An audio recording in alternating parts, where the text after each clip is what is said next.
Mañana de jueves 30 de julio de 2020, esta mañana, como se lo hemos venido anunciando, vamos a conversar con el ministro de Hacienda, José Alejandro Zelaya. Vamos a hablar de diferentes temas. El ministro ayer estuvo en una reunión con los diputados buscando la ratificación de créditos que suman 550 millones de dólares. Algunos se encuentran en una etapa crucial. Hoy les vamos a contar por qué, pero comencemos poniendo algunos hechos en contexto. El ministro de Hacienda, Alejandro Zelaya, llegó a la Asamblea Legislativa para solicitar a los diputados la ratificación del crédito aprobado desde hace un mes por el Banco Interamericano de Desarrollo BID por 250 millones de dólares. Hasta la fecha son 3 créditos pendientes de ratificación por 550, pero la urgencia es de 250 millones de dólares que van específicamente para el rubro de salud y es el que se vence en los próximos días. Tenemos 2 fechas que nos dijeron que la fecha fatal era el 5 de agosto y ahora resulta que la fecha fatal es el 31 de julio. Y lo que nos han dicho es que el 31 de julio tiene que ser ratificado el préstamo y que el desembolso de ese dinero debe estar ya adjudicado el 5 de agosto. Los diputados dicen que antes de dar sus votos, el gobierno debe explicar el uso de los recursos. Si consideramos que existen las condiciones de que nos satisface la forma como se distribuye y esto englobado en el presupuesto extraordinario, por supuesto, vamos a concurrir con los votos. El ministro de Hacienda sostiene que los fondos por 250 millones de dólares del BID, por los que aboga ante la Asamblea Legislativa, incluyen partidas para atender productores agrícolas, MIPYMES, COVID-19, gobiernos municipales y prevención de desastres. Añade que si no se ratifica el préstamo, el país va a perder una ventana a una de las tasas más competitivas en el mercado. Esta mañana conversaremos sobre estos y otros temas con el recién nombrado ministro de Hacienda, Alejandro Zelaya, quien se encuentra en el estudio junto al periodista Manuel Burgos. Bienvenidos a la entrevista de Hechos AM. Así es, le damos los buenos días al ministro de Hacienda en esta mañana de jueves 30 de julio. Ministro, bienvenido, pues un gusto que nos acompañe en este espacio aquí en RSN. Gracias, Manuel, por la invitación al programa. Gracias también a los televidentes que están pendientes de los temas de país y sobre todo en esta coyuntura donde más necesidades tenemos de llegar a acuerdos de nación en pro de la población salvadoreña. Ministro, definitivamente que hay puntos importantes en la agenda en cuanto al trabajo que hacen ustedes en el Ministerio de Hacienda, pero también hay otras situaciones que queremos abordar con usted, como por ejemplo usted fue juramentado hace solo unas horas, podríamos decir, y cuáles son sus expectativas con las que inicia el trabajo, qué le dice a los ciudadanos sobre este rol que asume hoy usted como titular de Hacienda y como encargado de las finanzas del Estado salvadoreño. Sí, bueno, el martes por la tarde hicimos la juramentación debida en Casa Presidencial como ministro de Hacienda. Evidentemente es una coyuntura difícil para las finanzas públicas del país. Tenemos que mantener la buena imagen internacional que hemos venido logrando a través de los meses de la gestión del presidente Bukele. Justamente en torno a eso ha girado un poco las visitas del día de ayer a la Asamblea Legislativa. Sabemos que también los organismos multilaterales que nos están financiando para salir de la emergencia sanitaria están pendientes de las actuaciones tanto de la Asamblea Legislativa como del Ejecutivo. El día de ayer, que fue mi primer día de trabajo en el Ministerio, con mucho gusto asistí a la Comisión de Hacienda porque es una de las prioridades nuestras seguir dando los recursos para todo nuestro personal de primera línea. Sin duda es difícil asumir un rol público, sea cual sea, no solo el de ministro de Hacienda, cualquier rol público durante una crisis sanitaria de estas proporciones que nuestro país jamás había estado expuesto por tantos flancos ante una emergencia.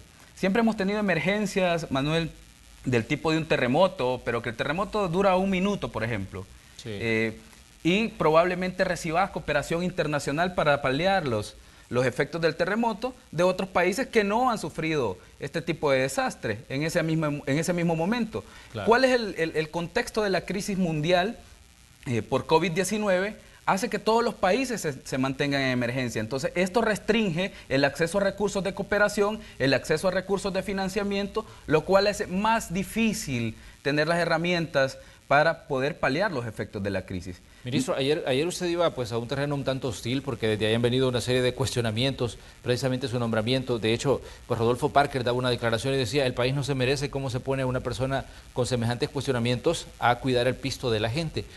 ¿Sintió usted esa hostilidad cuando llegó a la asamblea ayer? La verdad que no es una hostilidad que yo lo vea como algo personal, Manuel. Sí. Cualquiera de los diputados, miembros de la Comisión de Hacienda o no miembros de la Comisión de Hacienda, pues tienen derecho a expresar lo que quieran de este ministro o de cualquier otro funcionario.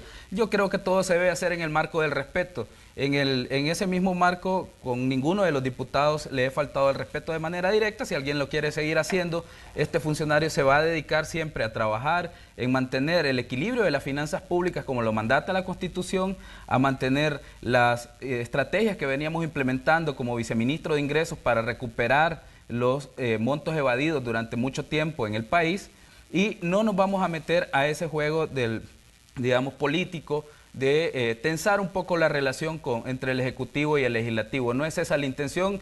En mi caso, yo soy un puente de diálogo con la Comisión de Hacienda y otras comisiones de la Asamblea Legislativa y con cualquiera de los diputados. El diputado Parker está en la Comisión de Hacienda, pues, y se le responde siempre a sus preguntas con respeto y se le evacúan las dudas.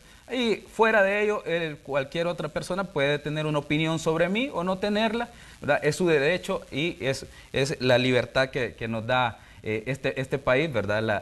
La buena noticia de vivir en democracia es que cualquiera puede expresar lo que quiera. Ministro, ¿pero qué dice usted a los ciudadanos respecto al tema de los contratos por compras en medio de la pandemia? Obviamente esto tuvo cierta difusión y lo ponía usted pues en un momento pues complejo, digamos, de la atención sanitaria. Sí, a ver, Manuel, yo en la Fiscalía General de la República di declaraciones y fui enfático. Tengo las pruebas documentales, han sido mostradas a los medios. Con muchísimo gusto nosotros las volvemos a mostrar, pero no vamos a pasar explicando eso día con día. La verdad, ya les he dicho, no he sido socio de esa empresa que ha vendido al Estado.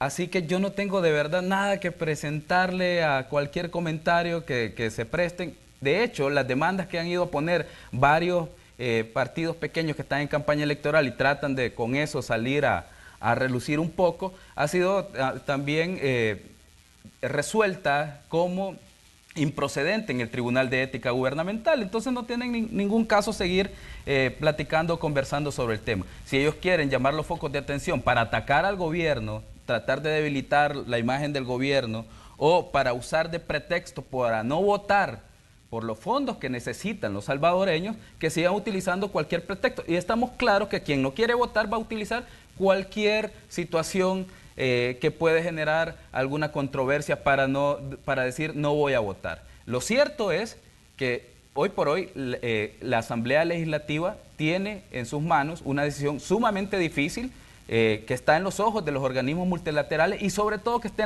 en los ojos de la población. El Ejecutivo ha hecho su parte ratificando los préstamos y, gestionando los préstamos, ahora le toca a la Asamblea Legislativa ratificarlos. Estamos hablando precisamente, ministro, de créditos que suman 550 millones de dólares. Sí. Y ustedes como ejecutivo y usted como encargado, en este caso de las finanzas del Estado, decía que hay algunos créditos que están en una etapa crucial. De hecho, hoy escuchábamos declaraciones de Margarita Escobar, donde ella hablaba, decía, se ha cambiado el tiempo, digamos, fatal para estos créditos. Primero se nos había dicho que era 5 de agosto, ahora se nos dice que es 31 de julio, pero me gustaría, bueno, que usted nos explique qué es lo que está pasando y por qué parte de ese dinero podría estar en peligro. Bien, para hablar un poco sobre los créditos y para repasar un poco lo que hicimos ayer con la Comisión de Hacienda, debo ser claro y decir que el día lunes también el equipo del Ministerio de Hacienda, el equipo del gasto, se presentó ante la Comisión para dar explicaciones sobre estos mismos 550 millones que se han gestionado con recursos del Banco Interamericano de Desarrollo. Claro.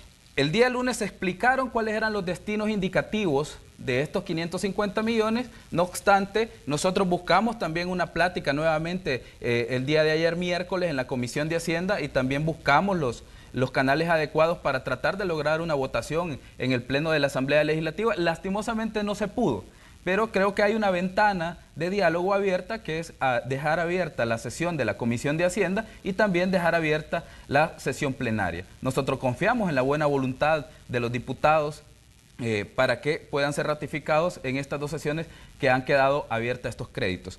Hay un crédito como tal que es el que mayor inconveniente le puede generar al país de no ser ratificado, y es el crédito para el programa de fortalecimiento de la política pública y gestión fiscal para la atención de la crisis sanitaria y económica causada por el COVID-19 en El Salvador. Este crédito es por 250 millones, claro. Manuel, que están distribuidos en 75 millones para los gobiernos locales. Esto no es solo para el Ejecutivo ni solo para el personal de salud, también habrán transferencias a las alcaldías municipales, porque si tú lo recuerdas, cuando se hizo la negociación sobre los 2.000 millones, se acordó transferir también desde los 2.000 millones una partida del 30%, que equivale a 600 millones de dólares a los gobiernos municipales. La mayor transferencia que se ha realizado desde el gobierno central a los gobiernos municipales. Esto equivale también a consolidar básicamente la deuda pública que tienen las alcaldías municipales al día de hoy. Entonces, el Ejecutivo, entendiendo que las necesidades de la población también se pueden paliar desde las alcaldías, si los alcaldes hacen un buen trabajo, también les transfiere estos recursos. Entonces, están distribuidos 75 millones, que es el 30% de los 250. 40 millones para productores agrícolas, 20 millones para la mitigación y prevención de desastres, que van al Fondo de Protección y Mitigación de Desastres, FOPROMID, 55 millones para el subsidio de pago de planillas, que esto es para recuperar la economía en esta fase de reapertura económica, y 60 millones para atender la emergencia y la recuperación económica tras la pandemia. Esa es la distribución que tiene el crédito. Ahora bien, ¿cuál es lo importante de esto? El crédito tiene un deadline de ratificación, última fecha de ratificación, de 31 de julio. Estaríamos hablando de mañana. Estamos hablando del día viernes. Por eso te digo que también vemos con muy buenos ojos que la Asamblea Legislativa haya dejado abierta la sesión plenaria, porque así también la población estará pendiente de qué es lo que sucede en esta sesión plenaria que quedó abierta desde el día de ayer. Nosotros esperamos que hoy logremos un acuerdo, o a más tardar mañana a primeras horas, porque hay que también publicar en el diario oficial este acuerdo de ratificación. Entonces hay que hacer varios trámites y la verdad habría que remontarse hasta allá por el 2006 para verificar una situación similar donde se perdió un crédito en el cual el FMLN no le otorgó los votos al partido Arena para que se pudiera ratificar este crédito. Habría que remontarnos hasta allá para que volviéramos a caer en una situación de estas. Pero la no ratificación de un crédito con 56 votos. Exactamente. ¿Cuál es el punto de esa línea fatal? Si no se ratifica, digamos, en el día de mañana el crédito, ¿qué es lo que puede pasar? ¿Se vuelve a comenzar todo el trámite? ¿Se suspende, digamos, el otorgamiento de los fondos? ¿Qué es lo que puede pasar? Bien, bueno, es que esto es lo importante, el efecto dañino que puede tener uno para la imagen del país. Los fondos que hemos conseguido, es importante aclararle a la población que están gestionados a una tasa de un 2.11%, 2.1% de interés, una tasa que no se consigue en el mercado internacional y sobre todo en situaciones como esta, donde los recursos son sumamente limitados. Entonces, la imagen país ante los organismos multilaterales.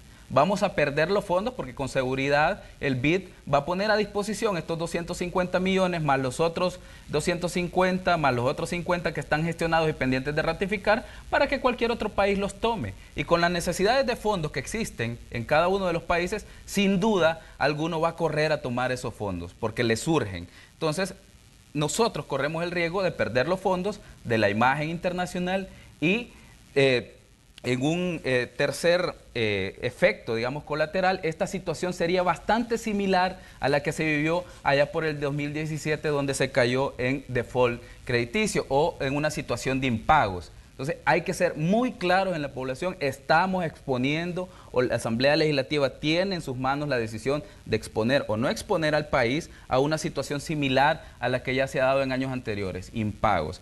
O de verdad que este tipo de cosas te destruyen bastante la imagen que tenés a nivel internacional para gestionar fondos. Entonces, en medio de una pandemia, no podemos perder este tipo de créditos. Al Ejecutivo se le ha criticado la colocación de los bonos, que por cierto se colocaron a una tasa adecuada en el contexto del mercado internacional. Claro. Pero estos fondos son sumamente baratos. Se nos ha dicho, han colocado fondos caros que no sé, y otros argumentos que ellos utilizan, pero estos fondos son los más baratos y no entiendo por qué hemos llegado. Nosotros presentamos la solicitud del crédito el 18 de mayo a la Asamblea Legislativa. Y ya sabían que ellos ya sabían que el deadline era el 31 de julio. ¿Cuál es la fecha del 5 de agosto que algunos diputados manejan? Exactamente. Esa fecha se refiere al deadline de desembolso. Entonces, nosotros, para que nos realicen el desembolso, también tenemos que realizar otras gestiones administrativas ante el banco, las publicaciones en el diario oficial. Hay que sancionar los vetos, o sea, hay que sancionar, perdón, los decretos. Entonces, esto nos quita muchísimo tiempo para tener adecuadamente planteado todos los trámites ante la institución que nos está dando el crédito y también nosotros al interior del Ejecutivo. Así Ministro, que hay un punto importante que le ¿sí? tenemos que señalar a las personas que nos están sintonizando esta mañana. Cuando hablamos de una ratificación, esto significa que tienen que votar 56 de los 84 diputados. Si revisamos la Asamblea Legislativa, la conformación de ese órgano de Estado y cómo están distribuidas las fuerzas, el FMLN y el Partido Arena, pues obviamente tienen ahí la sartén por el mango en cuanto a una mayoría calificada. El Partido Arena pues tiene una cantidad importante de legisladores, el FMLN igual, y sumados pues obviamente ellos pueden hacer una mayoría calificada. ¿Cómo ve usted, digamos, hasta cierto punto la receptividad de estos partidos Arena y el FMLN a los planteamientos que ustedes hicieron ayer en la Comisión de Hacienda como Ejecutivo? Bueno, nosotros en un primer momento debemos decir que los diputados también dijeron que estaban dispuestos a votar, pero sin embargo la votación no se ha realizado. Sí escuché de parte del PCN que dijo nosotros vamos a acompañar la votación, estaban listos para votar. Escuché también de parte de Gana su disposición para dar sus votos. Escuché también del diputado Juan José Martel de Cambio Democrático, claro, que también está dispuesto a dar sus votos. No obstante, Arena sí dijo que quería que nos reuniéramos para volver a ver estos temas. Igual el FMLN dijo que querían que les evacuáramos algunas dudas y otras situaciones, como por ejemplo, ¿por qué formular un presupuesto extraordinario y un presupuesto ordinario? Nosotros lo venimos explicando desde el inicio de la pandemia con el equipo de Hacienda y se les ha dicho en varias ocasiones que el tema es un tema de carácter constitucional, porque nosotros no podemos asignar fondos a algo para que no tenemos destino específico. Entonces tenemos que formular dos tipos de presupuesto, un ordinario y un extraordinario.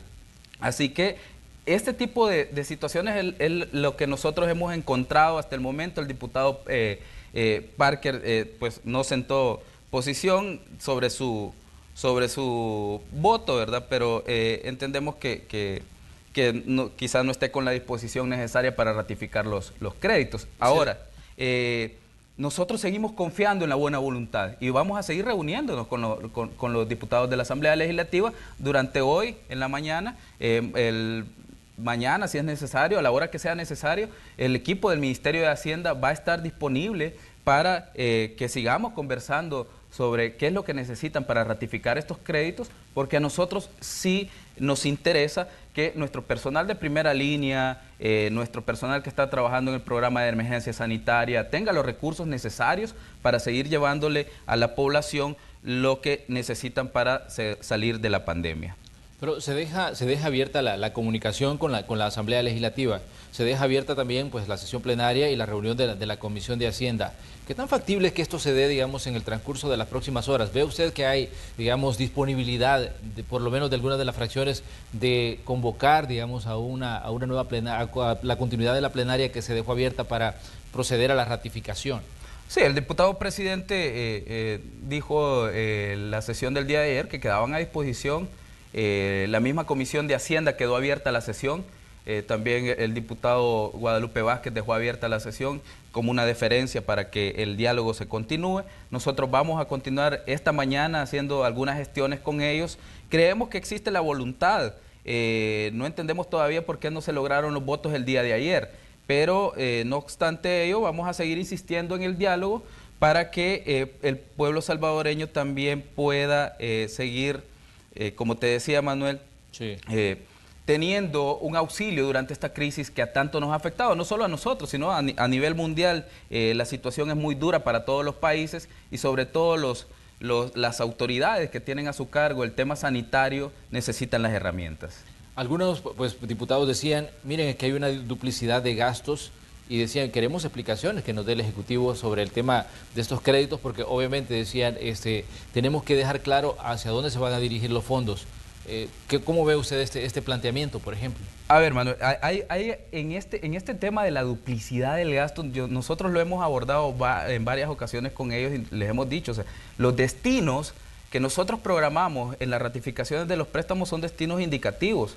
Cuando ellos quieran conocer a detalle hasta el específico, el rubro que se le está asignando en el presupuesto, eso va a ser en la parte de la asignación presupuestaria, que es la tercera vuelta. Hay que recordar que estos créditos tienen una autorización con 56 votos inicialmente, para que uno como órgano ejecutivo los vaya a negociar con el organismo multilateral, claro. Y después pasan a una segunda vuelta que es la ratificación, y hay una tercera fase que nosotros también necesitamos que se ejecute la sesión plenaria de asignación presupuestaria antes del 5 de agosto, porque también necesitamos tener ya disponibles los fondos para que continúe las tareas que está realizando tanto el Ministerio de Salud, nuestros policías. El Estado no puede parar. Entonces, hay una tercera vuelta que también es necesario que lo hagamos en breve o en corto, en los primeros días. O sea, el deadline de ratificación vence el 31 de julio, pero no quiere decir que con esto ya el Ejecutivo tiene en sus cuentas bancarias y disponibles los fondos.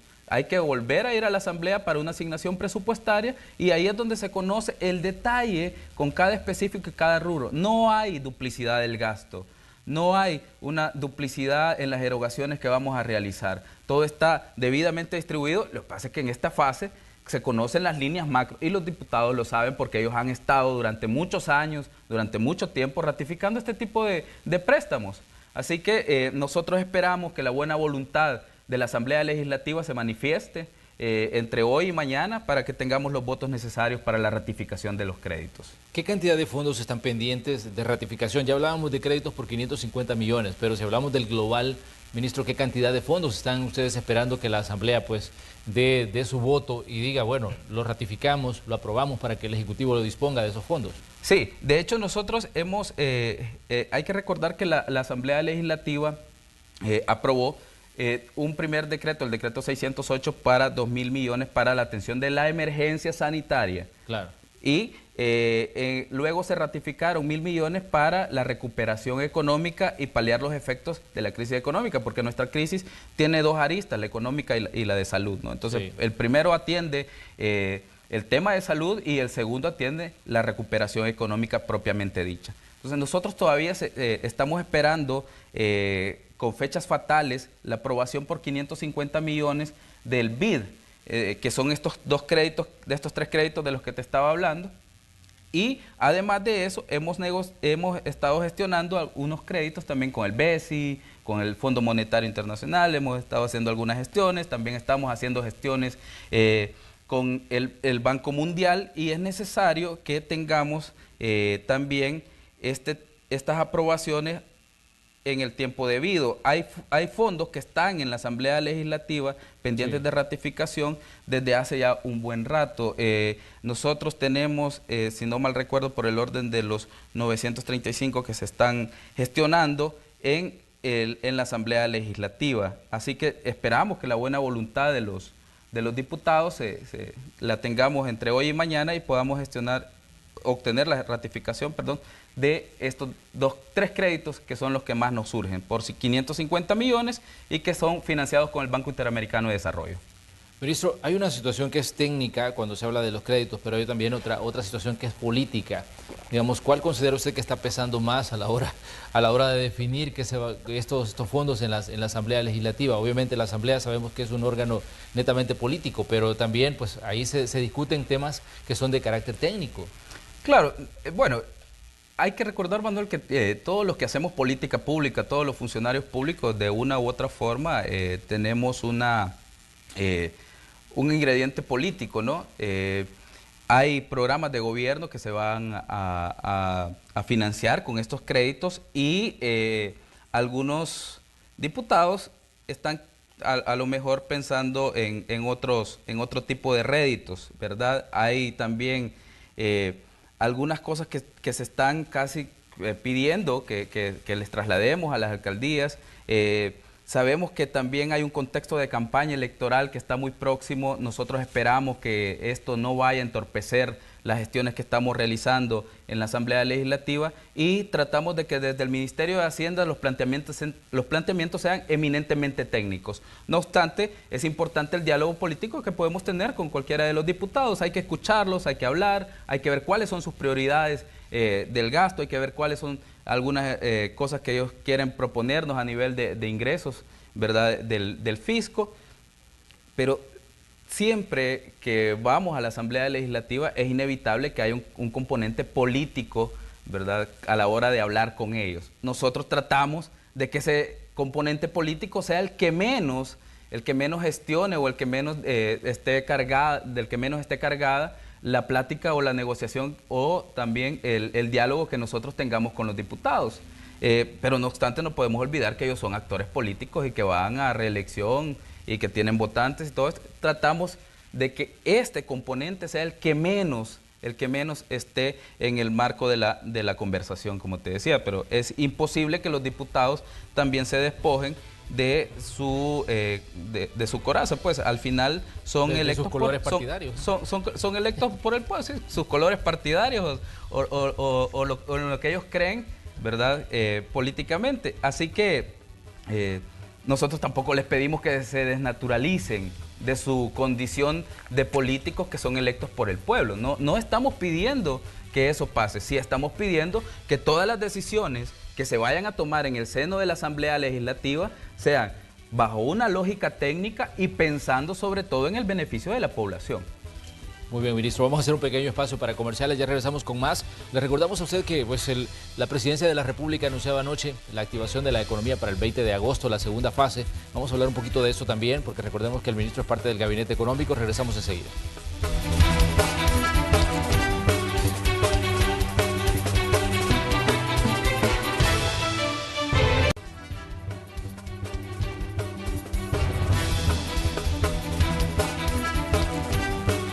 El ministro de Hacienda, José Alejandro Zelaya, está con nosotros hoy en el espacio de la entrevista de Hechos AM.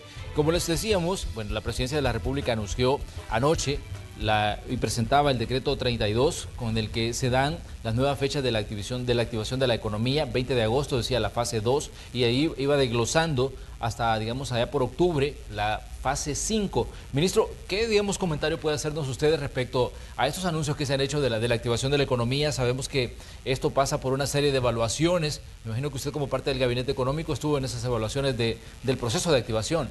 Sí, de hecho, Manuel, estamos como parte del Gabinete Económico desde que asumimos como viceministro de Ingresos. Claro. Mi actuación en el Gabinete Económico en la parte de la reapertura gradual de la economía ha sido como viceministro, porque apenas tengo unas horas en el cargo, como tú muy bien lo decías al inicio de la entrevista. Claro. Pero sí le hemos dado seguimiento también a lo que como Gabinete Económico hemos estado haciendo. La fecha de la fase 1 es para el 29 de julio, que es a partir del día viernes, es reapertura. Ya sabemos, o ya los salvadoreños también conocen cuáles son algunas de las industrias y algunos comercios que están habilitados para seguir trabajando. Sí. Son aquellos que son eminentemente necesarios, las farmacias, supermercados, y de ahí todos los demás tenemos que también no salir innecesariamente. La fase 2 está programada para el 20 de agosto, la fase 3 está programada para el 4 de septiembre, la fase 4 está programada para el 19 de septiembre y la fase 5 está programada para el 5 de octubre. Hay que recordar que estas fechas también dependen de los contagios que vayamos teniendo. En los últimos días también hemos tenido algunos picos de contagio que necesitamos hacerle conciencia a la población de que la emergencia y el virus solo se va a ir mientras nosotros hagamos un buen, o nosotros sigamos las indicaciones de las autoridades de salud. No tenemos que estar saliendo a la calle de manera innecesaria, tenemos que hacer lo más posible por usar alcohol gel, lavarnos las manos y todas las indicaciones que nos han dado. Así que este es el momento de cuidarnos y sabemos que la reapertura económica es necesaria. Yo lo decía en varias entrevistas cuando era viceministro de Ingresos. Yo como administrador tributario lo que más me interesa es que los comercios sigan operando. Sí. Pero, ¿por qué? Porque me generan tributos y con eso puedo financiar el presupuesto general de la nación. Entonces, como Estado, como gobierno, perdón, a nosotros a nadie nos conviene que la industria se mantenga cerrada. Pero de eso, a anteponerlo ante la salud y la vida de los salvadoreños, también tenemos que ser muy coherentes con las prioridades, ¿no? Y la prioridad va a ser siempre la vida y la salud. La reapertura económica hemos tratado de que sea de una manera gradual, consensuada. Han habido mesas de discusión con distintos sectores. Ustedes como medios de comunicación le han dado seguimiento a muchas de esas mesas y son consensuadas con el sector privado. Es bastante difícil. Ustedes han visto a lo largo del mundo cómo los países han estado abriendo y cerrando nuevamente por picos de contagio. Algunos se han también, en algunos países se han implementado algunas estrategias focalizadas, en otros han sido más restrictivos, dependiendo también de cómo la población reacciona a algunas medidas sanitarias, y así se va trazando la estrategia de salud y economía en paralelo. Nosotros también hemos hecho esto mismo, llamamos a la población a que nos adecuemos a la reapertura que hemos planteado y que nos aseguremos de que vamos a salir bien parados de esta crisis sanitaria. Y cuando usted estaba, digamos, ostentando el cargo de viceministro de Ingresos, hizo varias denuncias ante la Fiscalía General de la República sobre el tema de la evasión de impuestos. Sí. ¿Cuál, digamos, ahora que está como ministro, cuáles son las políticas que va a seguir o cuál es el camino que va a seguir en este tema? En El Salvador durante muchísimo tiempo se ha hablado de las grandes pérdidas que existe por la evasión y la elusión fiscal. ¿Cuáles, digamos, son esos elementos que usted considera los ciudadanos debemos conocer respecto al trabajo que se va a hacer para luchar contra estos dos fenómenos que le cuesta pues muchísimo dinero a El Salvador? Sí, bueno, debo decir que el acompañamiento de la estrategia del plan antievasión fue lanzado el 3 de octubre en conjunto con nuestro director de Impuestos Internos en aquel momento, Douglas Rodríguez, que ahora fue nombrado también como nuestro viceministro de Ingresos, y ha sido un apoyo importante para mi persona cuando fui viceministro en la gestión del ingreso. Vamos a continuar con el plan antievasión, no nos vamos a detener. El país pierde alrededor de 2.000 millones anuales en ingresos que nunca llegan al fisco, entre evasión de IVA, impuestos sobre la renta y otros impuestos al valor y algunas contribuciones específicas. Entonces, nosotros vamos a continuar con el plan antievasión. Solo en 9 meses nosotros interpusimos denuncias por alrededor de 11 millones en la Fiscalía General de la República a través de la Dirección de Defensa de Intereses del Estado, y vamos a continuar con esa estrategia. Durante mucho tiempo este país, las finanzas públicas han estado enfocadas sobre todo en el gasto.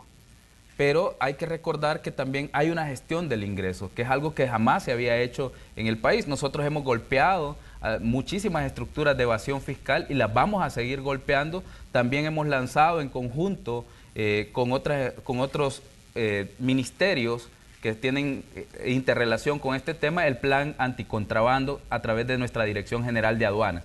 Vamos a continuar con ese plan. Dentro de poco vamos a hacer algunos anuncios de cómo lo vamos a reforzar. Estamos a la espera de hacer un lanzamiento con algunos ministros que están ya metidos durante la gestión. El Ministerio de Agricultura y Ganadería, como ustedes pueden ver, también lanzó su estrategia que está relacionada también directamente con nosotros. Vamos a reforzar ese tipo de planes y vamos a continuar golpeando estas estructuras que le están quitando los recursos que necesitan nuestro gobierno para seguir llevando beneficios a la población. ¿Qué es lo que ha pasado durante algunos años en el país? Ha habido muy poca preocupación por quiénes son los que tributan, cuánto tributan y qué rubros son los que están contribuyendo a la economía de El Salvador a través de sus impuestos. Nosotros lo que hemos dicho siempre es que a los contribuyentes que tributen de manera adecuada, nosotros siempre le vamos a dar un trato muy bueno, un trato preferencial, vamos a ayudarles con sus trámites a que sea lo más fácil posible pagar sus tributos, pero con aquellos contribuyentes que no están tributando lo que normalmente tributa su sector económico, porque también para esto hay parámetros de tributación y hay vectores de error o vectores de indicación cuando hay algún tipo de evasión. Entonces nosotros con esos contribuyentes que no están haciendo de manera adecuada sus declaraciones y no están presentando todos los requisitos que necesitamos como Hacienda, vamos a ser muy fuertes a la hora de ir y exigirles los impuestos dejados de tributar. Manuel, también hay algo que se nos quedaba en la entrevista y a lo cual sí quiero hacer referencia, porque claro, también lo hablamos ayer en la Comisión de Hacienda y lo vamos a seguir discutiendo este día, porque también es necesario que el diálogo continúe sobre esta materia, y es los fondos de la Corporación Reto del Milenio. Exactamente, ese es un punto importante, ministro, porque me parece a mí que ese es un punto también de fondos que estamos hablando de digamos, 70 millones de dólares de la contrapartida, sí, para los trabajos de Fomilenio 2. Esto es un punto importante porque ya incluso la gente de Fomilenio había ido a la Asamblea a hablar de la importancia de tener estos fondos, porque también hay fechas que cumplir. Justamente, Manuel, el programa Fomilenio 2 se vence el 8 de septiembre de este año. Entonces estamos ya a las puertas de que se venza. Hay una contrapartida que el gobierno y Estado de El Salvador, a través del expresidente Salvador Sánchez Serén, firmó en el año 2014. Sí. Para incorporar 70 millones del presupuesto general de la Nación y así contribuir a las obras que se iban a construir con los fondos que había donado la Corporación Reto del Milenio, es decir, 277 millones del presupuesto del gobierno de los Estados Unidos, canalizado a través de la Corporación Reto del Milenio. ¿Qué es lo que pasa? Durante los años 2015, 16, 17, 18, 19 y también en el presupuesto general 2020 no se incluyeron los fondos de la contrapartida. Entonces nosotros estamos gestionando una prórroga de Fomilenio 2 para continuar con los proyectos que están en ejecución en la Cámara de Representantes y otras instancias del gobierno estadounidense. Pero también de nuestra parte tenemos que cumplir nuestras obligaciones como Estado. No es posible que le estemos solicitando una prórroga a la Corporación Reto del Milenio y nosotros no vayamos a poner nuestra contrapartida. Y no es una obligación de la gestión del presidente Bukele, eso quiero que le quede muy claro a la población. Este es un compromiso que asumió la gestión del FMLN en el año 2014 con el gobierno de los estados, con la Corporación Reto del Milenio, por 70 millones, para financiar obras que ellos ya nos estaban donando 277 millones. Entonces nosotros tenemos que ser responsables y honrar nuestros compromisos de Estado. Este no es un compromiso del gobierno, no es un compromiso del Ejecutivo, claro, pero sí es un compromiso que tenemos como país. ¿Qué es lo que va a pasar si estos fondos no son incorporados al presupuesto, estos 70 millones? Se van a poner en riesgo los proyectos de la expansión de la carretera del litoral, que todos los salvadoreños, o por lo menos la gran mayoría, han tenido la oportunidad de ver los trabajos que se están realizando, la construcción de los cruces fronterizos, que nosotros estamos también realizando, las obras que se están haciendo en el Amatillo, en la Chadura, en otros aduanas que estamos interviniendo. También la reconstrucción de escuelas, que también está en el marco de los objetivos del proyecto, y el componente de mejora en materia regulatoria y del clima de inversiones en El Salvador. Entonces, enero, ministro, en enero el vicepresidente adjunto para los programas de Europa, Asia, el Pacífico y América Latina de la Corporación Reto del Milenio, Jonathan Brooks, visitó el país pues para verificar el avance de estos proyectos de Fomilenio 2. En esa oportunidad Brooks explicó que al llegar el plazo estipulado ya no se va a desembolsar dinero de Fomilenio 2 y tendrá que ser el gobierno de El Salvador el que va a tener que correr con los gastos de las obras que falten por terminar. Justamente, es decir, vamos a perder los fondos que están asignados y también tenemos el compromiso de terminar el proyecto, porque así está estipulado el convenio que se firmó en el año 2014. Nosotros estamos incorporando y tomando este compromiso de nación de manera seria. Por eso estamos pidiendo que se incorporen estos 70 millones al presupuesto general 2020. El director ejecutivo de Fomilenio nos acompañó también en la Comisión de Hacienda el día de ayer, explicó a los señores diputados de la Comisión de Hacienda cuál es la necesidad que existe de que estos 70 millones se asignen al presupuesto 2020. Esperamos que la discusión no se siga alargando. No se siga alargando en el seno de la Comisión de Hacienda, ni tampoco en la Asamblea, en el seno de la Asamblea como tal.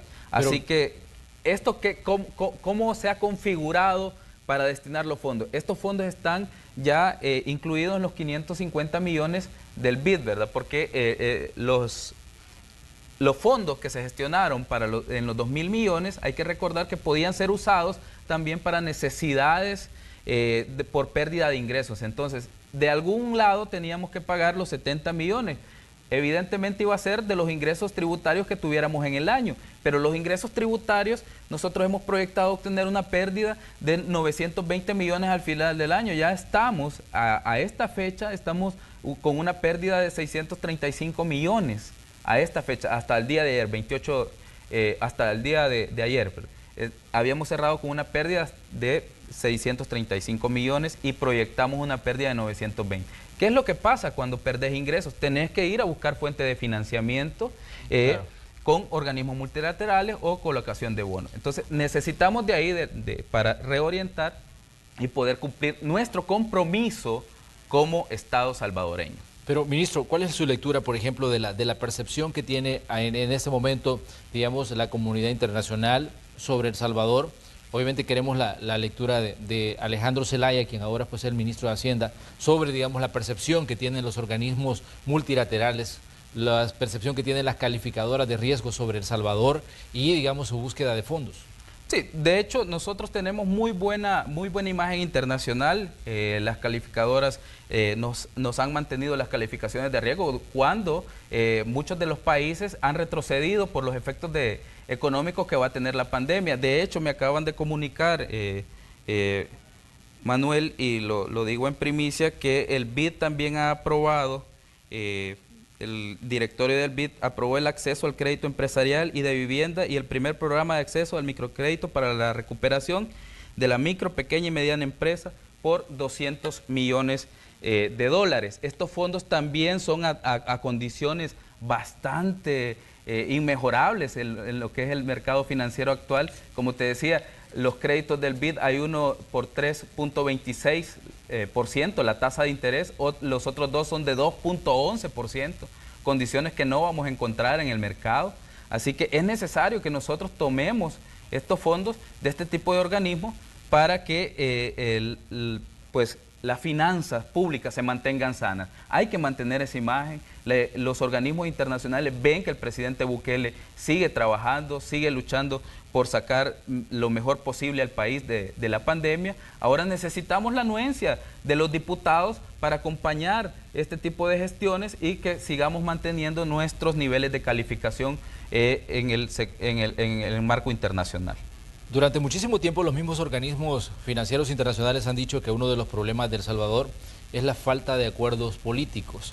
Esto lo decía en informes del Fondo Monetario, lo dijeron también otros analistas que hablaban de la situación de El Salvador y que hablaban desde el exterior y decían que uno de los grandes problemas sigue siendo esa falta de consensos. ¿Usted considera que esto persiste, ministro? Manuel, nosotros tenemos, y la Asamblea Legislativa sobre todo, en este momento tiene la gran oportunidad de decirle a la población, a la comunidad internacional, de que esto está cambiando, de que estamos llegando a acuerdos políticos. Tenemos 550 millones que deben ser ratificados entre hoy y mañana, y este sería, de verdad, sería un gran mensaje para la comunidad internacional sobre la posición que los diputados están teniendo frente a la pandemia. El gobierno de los Estados Unidos sin duda estará pendiente de lo que los diputados y nosotros hagamos con los fondos de Fomilenio 2 y cómo vamos a honrar nuestro compromiso de los 70 millones. Entonces es momento de dar un buen mensaje, es un momento de decirle a la comunidad internacional, El Salvador está cambiando, El Salvador está aquí como un socio confiable, que queremos seguir siendo receptores de su cooperación, queremos seguir siendo socios comerciales, queremos atraer inversión y aquí estamos para tomar este tipo de acuerdos. Entonces, este momento es fundamental para el destino del país. No quisiéramos caer en una situación, como te decía, esto sería casi que equivalente a caer en una situación de default como la que vivimos en el año 2017, que por una falta de acuerdo político, la calificación crediticia o la calificación de riesgo país de El Salvador cayó a calidad de bono basura, si ustedes lo recuerdan. Entonces, no queremos volver a vivir una situación similar. Son dos cooperantes muy importantes para el país. El Banco Interamericano de Desarrollo, que ha sido un socio histórico de El Salvador, y también el gobierno de los Estados Unidos a través de la Corporación Reto del Milenio. Ahora bien, ministro, el ciudadano obviamente también está a la expectativa del trabajo que usted va a hacer como titular de Hacienda. Y una de las interrogantes es, ¿se ve en el horizonte un incremento de impuestos? Ya esto pues ha sido una pregunta recurrente durante muchísimo tiempo por la misma situación que se está enfrentando. Le pregunto a usted como Alejandro Zelaya y como ministro de Hacienda, ¿se ve en el horizonte un incremento de impuestos para El Salvador? A ver, la política tributaria se gestiona de varias formas. Hay un tema de legalidad y de reformas legales, que es ahí donde van los incrementos de impuestos y todo esto. Y hay otra parte de gestión de las herramientas que ya tenés en materia legal. Yo soy de la franca percepción de que el país también ya ha vivido una ola de reformas en materia tributaria para implementar diversos impuestos o contribuciones especiales para ciertos sectores o para financiar ciertas partes del gasto. No creo que sea necesario un incremento a ninguno de los impuestos. No estamos pensando como Ejecutivo en el incremento al IVA, como muchos lo están tratando de vender. Eso no se está pensando, no se está gestionando nada de eso. Creemos que esta situación de emergencia amerita dar un respiro también, y no podemos hacer un incremento de impuestos en medio de una emergencia, ni mucho menos más adelante. Nuestra gestión va a estar orientada a recaudar los impuestos que no se están recaudando porque alguien se los está quedando en su bolsillo. Entonces, ahí es donde entra nuestro plan antievasión, nuestro plan anticontrabando, para poder incrementar los ingresos tributarios que tiene el fisco salvadoreño y no tener la necesidad de ir a buscar una reforma para incrementar el IVA o cualquier otra cosa. Entonces, es una gestión de las herramientas legales que ya tenemos como Ministerio de Hacienda y cerrar los portillos tributarios que han dejado en algunas leyes que no implica incremento de impuestos. Hablamos, por ejemplo, de precios de transferencia.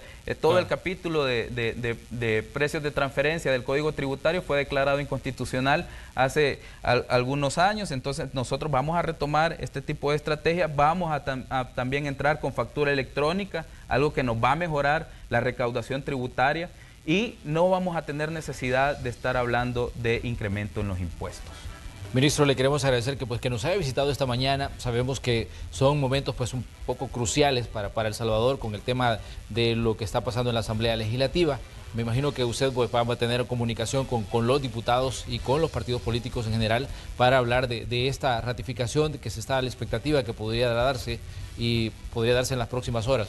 Sí, Manuel, solo te quería dar un dato. Nosotros a la fecha llevamos 104.000 devoluciones. Esto porque sé que hay gente que está pendiente de su devolución de renta. Exactamente. Algunos me han escrito en redes sociales. No crean que no los leemos. Lo que pasa es que por lo menos el día de ayer fue bastante agitado y tuvimos que hacer varias cosas que eran urgentes, como esta visita a la Asamblea Legislativa y abrir el diálogo con los diputados de la Comisión de Hacienda. Llevamos 104.000 devoluciones. Hemos devuelto 17 millones. ¿Verdad? Y estamos todavía hasta el 3 de marzo, vamos a ampliar en los próximos días ya para aquellos contribuyentes que presentaron su declaración después del 3 de marzo. Son situaciones difíciles las que como fisco estamos viviendo, pero también sabemos que la población está viviendo situaciones difíciles y a veces tu devolución de renta es lo que salva el mes. Entonces, justamente nosotros también tenemos eso muy claro y vamos a continuar con las devoluciones de renta. Históricamente nunca se había iniciado a devolver la renta antes de mayo. Claro. Por primera vez en la historia del país nosotros empezamos a devolverlo en el mes de febrero, creo que iniciamos nosotros a devolver la renta y vamos a continuar. Sin duda vamos a continuar con el diálogo, vamos a continuar hablando en lo que resta del día con los diputados de la Comisión de Hacienda, con las fracciones. No estamos dando ninguna batalla por perdida. la sesión la sesión plenaria quedó abierta, la sesión de la Comisión de Hacienda quedó abierta. Nosotros vemos eso como un buen gesto, pero de verdad necesitamos dar resultados, porque nosotros, ¿de qué sirve sentarnos a dialogar durante 2, 3, 4, 5 días si al final no se van a obtener los votos para la ratificación y vamos a afectar la imagen país y sobre todo vamos a afectar a nuestra población, que es la que más necesita de la ayuda del Estado en este momento? El hecho que se haya quedado abierta la Comisión de Hacienda y la sesión plenaria indica también, ministro, que lo podrían llamar en cualquier momento para darle continuidad a lo que ayer discutieron. Claro. Eso es así, lo tienen que comprender también pues los ciudadanos que están en casa y se preguntarán, bueno, ¿qué va a pasar con esto que esté abierto? Porque significa que el debate está abierto, que el diálogo está abierto. Claro. Sí, el diálogo está abierto y la población tiene que tener claro que desde el Ejecutivo y en especial mi persona va a estar al frente del diálogo con los diputados de la Comisión de Hacienda y con las fracciones que sean necesarias para explicar cualquier explicación que ellos quieran. Aunque, como te digo, el tema de los créditos está bastante claro, cuáles son las necesidades puntuales que tenemos, cuáles son las condiciones a las que han sido aprobados y de verdad, si nosotros dejamos escapar la ventana de financiamiento a una tasa de 2.1%, sería de verdad una catástrofe para El Salvador que tengamos este nivel de toma de decisiones, pues porque los fondos están ahí, ya se gestionaron y es solo de llevarlo a su destino. Entendemos las posiciones, algunas tal vez encontradas, habrán cosas que no les gustan a algunos diputados, ¿verdad? De alguna gestión del presidente, porque algunos se han dado a la tarea también de criticarlo un poco, pero nosotros vamos a continuar con el diálogo, vamos a seguir hablando con los organismos multilaterales para seguir gestionando estos fondos necesarios y pues que la población esté pendiente de la votación que se haga en la Asamblea Legislativa en estos dos temas. Préstamos BID por 550 millones y también los fondos de la Corporación Reto del Milenio. Así que muchas gracias, Manuel, por la invitación y con mucho gusto pues vamos a continuar con el diálogo con la Comisión de Hacienda y la Asamblea Legislativa. Igual, ministro, pues lo esperamos para próximas ocasiones para que sigamos hablando de este tema que obviamente es un tema que está abierto y un tema que genera mucha expectativa entre la ciudadanía, el tema de las finanzas. Gracias por estar aquí, le deseamos pues éxito en sus labores. Gracias, Manuel, muy buen día para ti, también para la población que nos sintonizó en la entrevista y llamo a toda la población, ¿verdad?, a los diputados y también llamo a toda la población y a los diputados a que pues nos conjuntemos en esta emergencia. Que lleguemos a acuerdos de país y que por fin le demos, como le decía, un buen mensaje a la comunidad internacional sobre cómo se están tomando acuerdos políticos en El Salvador. Así que muy buen día a todos y gracias por sintonizar la entrevista. Muy bien, vamos nosotros a un espacio para comerciales, ya regresamos con más de Noticiero Hechos, información que usted debe conocer en este día jueves. Volvemos.